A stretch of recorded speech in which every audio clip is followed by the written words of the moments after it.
Deviens si précieux, paisible, discipliné et unique que les gens craignent de te perdre.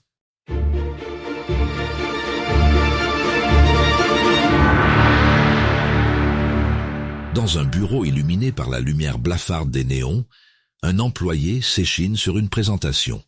Ses collègues, absorbés par leurs propres tâches, ne prêtent aucune attention à ses efforts. Il se démène pour prouver sa valeur, mais se fond dans la masse, invisible. Pourquoi mes contributions passent-elles inaperçues, se demande-t-il, le désespoir grandissant.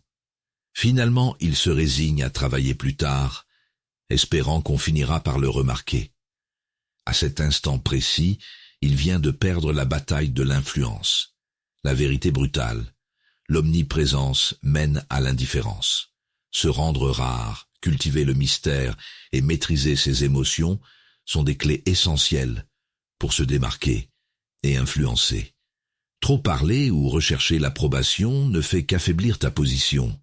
Machiavel avait compris que la valeur réside dans la discipline et la capacité à se rendre indispensable par une expertise unique. Son enseignement sur la vertu et le discernement reste une boussole infaillible pour naviguer dans les eaux tumultueuses du pouvoir. Dans cette vidéo, tu vas découvrir les 7 principes fondamentaux qui te permettront de devenir si précieux et unique que les autres craindront de te perdre. Tu apprendras à transformer ta présence en privilège et ton absence en menace. Le dernier chapitre te révélera comment inspirer la crainte de perdre ton influence. Reste jusqu'à la fin, abonne-toi à notre chaîne Machiavel, laisse-nous un like sous cette vidéo et écris en commentaire « Je deviens inestimable ». Le pouvoir ne se réclame pas, il se comprend. Accueillons la première valeur, devenir indispensable par son expertise unique. L'horloge qui tourne. Ton rendez-vous professionnel arrive 20 minutes en retard, sans s'excuser ni sourire. Le bruit sec de sa montre heurte la table, comme un rappel que ton temps vaut moins que le sien. Il parle vite, esquive ton regard, feuillette distraitement les documents que tu as préparés. Dans ce silence tendu, l'air sent le café froid et la négligence calculée. Tu sens une crispation te traverser les épaules, ce léger picotement dans la nuque qui annonce qu'on vient de t'humilier subtilement. Pas un mot direct, juste une manière de poser le rapport de force. Il est à l'aise, toi en attente. Ce déséquilibre te serre la gorge. Tu comprends que ta politesse t'a coûté quelques mètres de terrain invisible. Dans le jeu des influences, maîtriser ton domaine te protège des défis inattendus. Savoir se rendre indispensable par une expertise unique permet de repousser les attaques subtiles et d'affirmer ta position.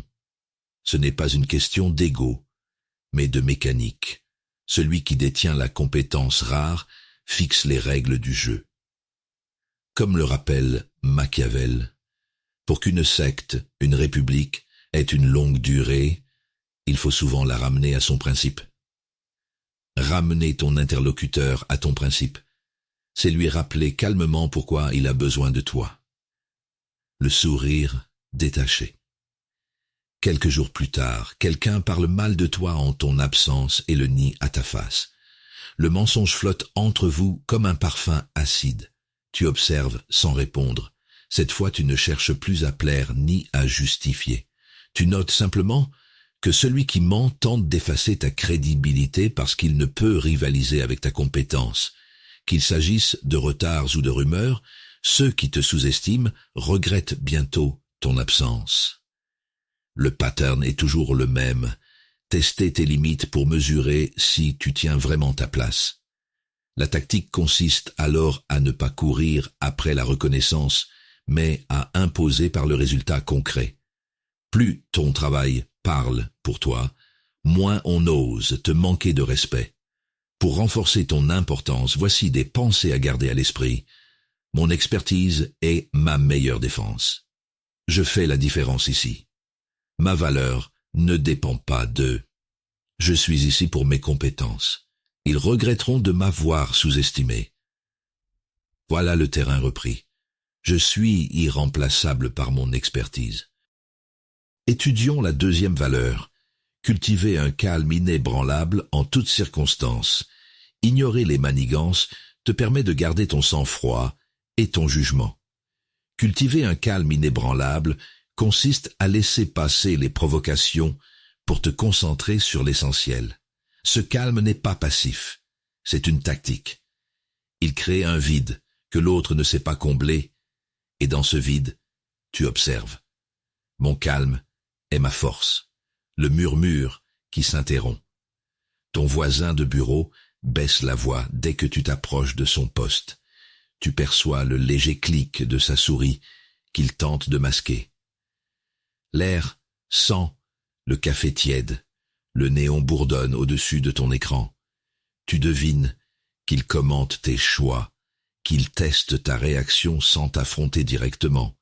Tu feins l'indifférence, mais ton regard capte chaque mouvement. Les tentatives de déstabilisation révèlent bien souvent les insécurités des autres. Ce collègue cherche à te pousser à la faute pour confirmer son propre rôle. Si tu réagis trop vite, tu lui offres ce qu'il veut, une preuve que tu es atteint.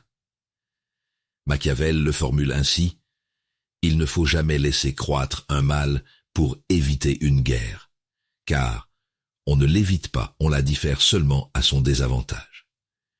En refusant d'entrer dans son jeu, tu ne fuis pas la confrontation. Tu choisis simplement le moment où elle sera utile. Le regard qui évite. Quelques jours plus tard, tu apprends que tu es écarté d'une réunion décisive sous un prétexte invérifiable. Même décor d'entreprise, autre visage du même piège, provoquer ta réaction pour justifier ton exclusion future. Le silence devient ici ton levier principal. Il oblige ceux qui t'observent à se dévoiler par impatience. Voici comment vous pouvez incarner cette sérénité. Je garde mon calme, toujours. Les mots n'ébranleront pas ma paix. Je choisis où je mets mon énergie. Le silence est ma réponse. Je reste centré sur mes objectifs. Ces phrases ne sont pas des mantras, mais des positions tactiques qui te ramènent au contrôle du tempo.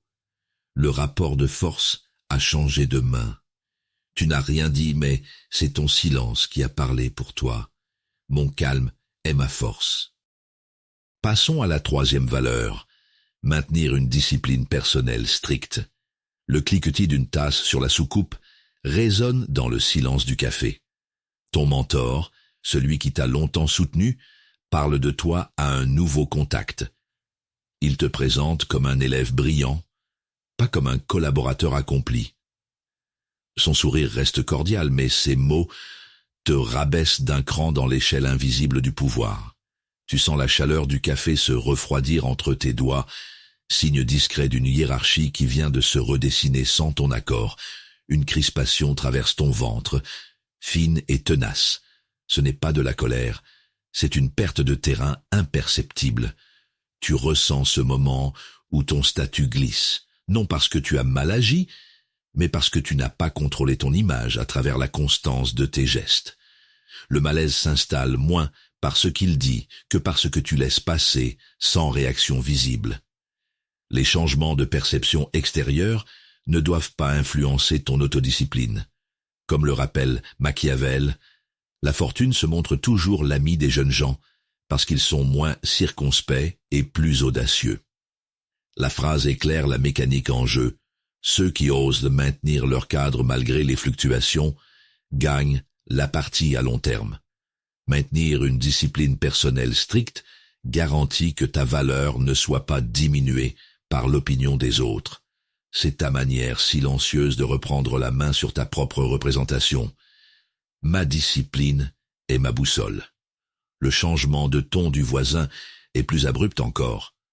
Quand il a besoin d'un service, il t'accueille avec effusion.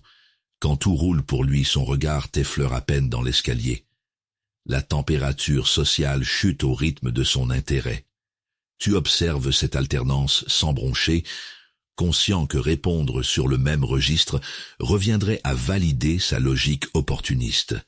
Les attitudes changeantes des autres ne doivent pas te dévier de ton chemin.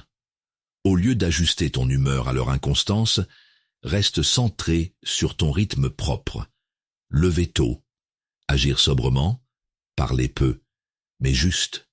Ta constance désarme leurs variations et finit par imposer ton tempo dans la relation. C'est ainsi que tu redeviens prévisible pour toi-même et imprévisible pour eux.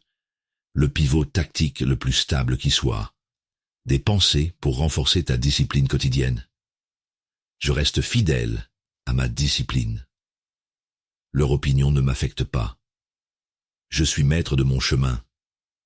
Ma constance est ma force. Je maintiens mon cap. Ces phrases ne sont pas des mantras, ce sont des ordres internes pour verrouiller ton terrain mental avant chaque interaction stratégique. Voilà le terrain repris, en cultivant une rigueur froide dans tes gestes et tes réponses. Tu rends leurs fluctuations inopérantes. Maîtriser ta constance devient alors moins une question d'image qu'une arme silencieuse de positionnement durable. Tournons-nous vers la 4e valeur, développer une aura de mystère captivante. Tu te souviens du sifflement du train quand ton ancien chef t'est tombé dessus, par hasard, sur ce quai. Le métal grinçait, sa montre brillait sous les néons et ses questions semblaient presque amicales. Tu lui as parlé de tes projets, de tes contacts, de ton calendrier. Trop tard, tu as compris qu'il avait organisé cette rencontre pour découvrir tes cartes. Une gêne brutale t'a noué l'estomac.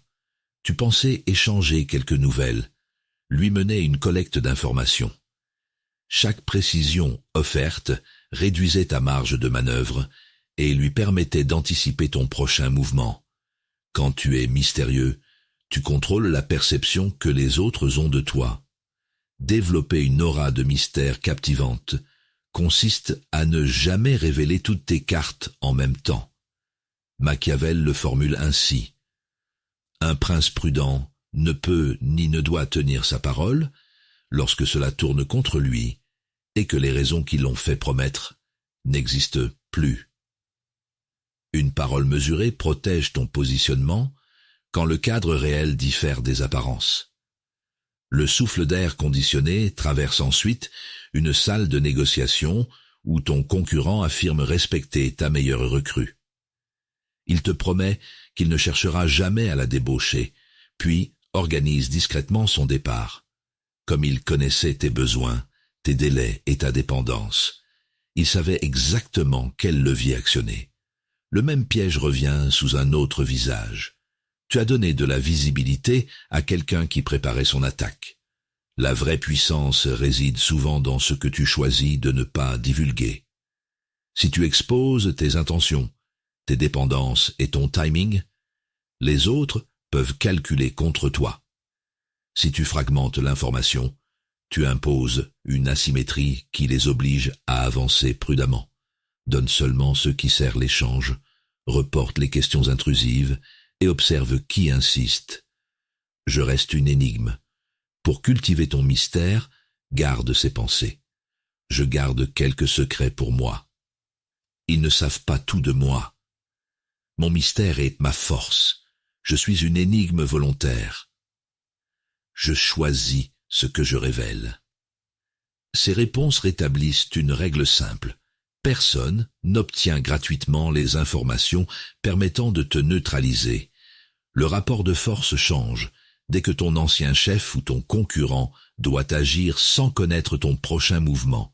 Ton silence utile attire leur attention, désarme leur certitude et te rend l'initiative.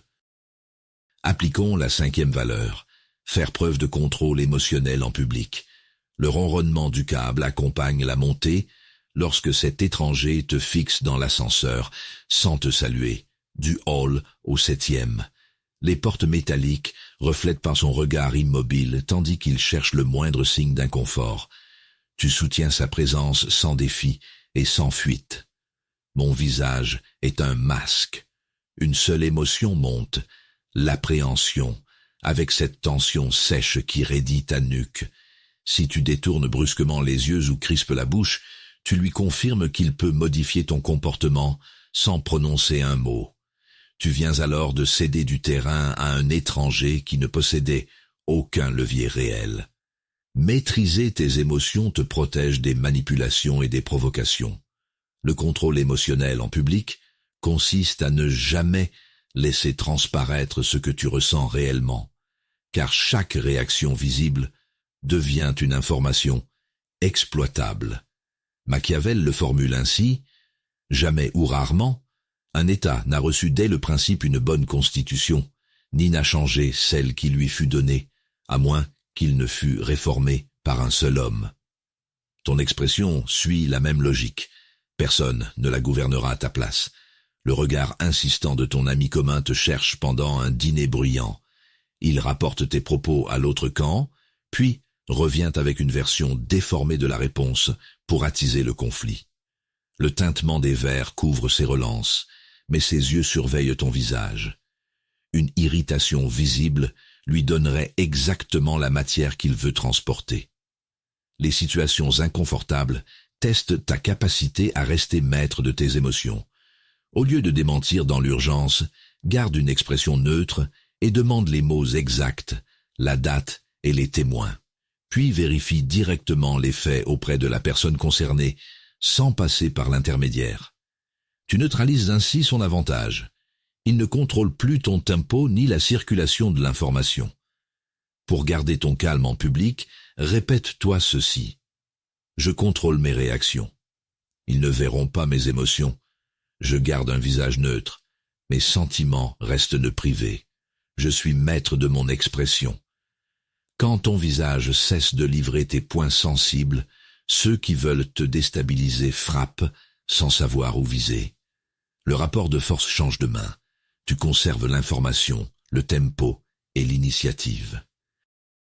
Méditons sur la 6e valeur, se rendre rare pour augmenter sa valeur perçue.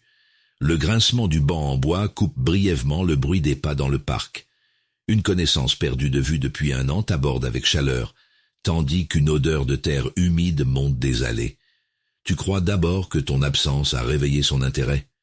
Puis, la demande arrive, précise, urgente. Cette personne ne cherchait pas ta présence, mais ton utilité immédiate. Le dépit te frappe, accompagné d'une crispation sèche sous les côtes. Tu comprends que ta disponibilité passée a laissé croire que ton temps pouvait être réclamé sans contrepartie. Ce malaise est logique. Tu viens de voir la différence entre être recherché et être simplement accessible. Ceux qui te voient trop souvent ne t'apprécient pas autant qu'ils le devraient. Se rendre rare consiste à contrôler ton accessibilité et à choisir tes apparitions avec soin. Machiavel le formule ainsi: la valeur des Romains n'a pas moins contribué que la fortune à l'accroissement de leur empire. Ta position repose donc sur la valeur que tu produis, mais aussi sur le timing qui la rend visible et difficile à obtenir. Le grincement du parquet ciré accompagne les échanges dans une salle de négociation. Un client que tu croyais fidèle projette ton offre à côté de celle d'un concurrent devant plusieurs personnes, puis exige une baisse de prix. Si tu te justifies aussitôt, il comprend que la menace de te remplacer suffit à te faire céder.